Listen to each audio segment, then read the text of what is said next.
राज्यवासी को मुख्यमंत्री मोहन चरण माझी बड़ भेटी राज्यर गरीब और गृहशून्य लोकों एक बृहत गृह निर्माण योजना घोषणा करिसेंती।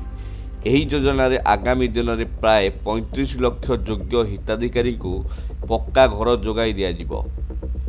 एथिपाई केंद्र सरकार पक्षर मध्य सबुज संकेत मिल सारी।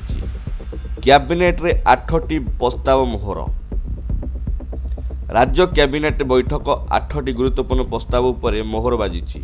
स्वतंत्र हस्तकला उन्नति पाई 361 कोटी एवं सहरांचल बीडीए पक्षर भूतल स्वराज पाई 175 कोटी टंका मंजूर होईछि।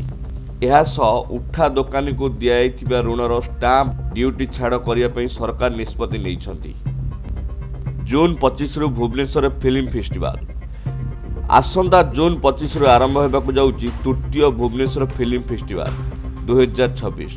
मुख्यमंत्री लोकसेवा भवन ठारे यार आनुष्ठानिक कार्यसूची उन्मोचन करिसेंती। महोत्सव जून 28 पर्यंत चलिबो। ओडिशार कला ऐतिह्य एवं सिनेमा को विश्व दरबार पहुंचा 2027 रु ए फेस्टिवल को आहुरी बड़ आकार आयोजन करा जिवो बोली मुख्यमंत्री सूचना देइछंती।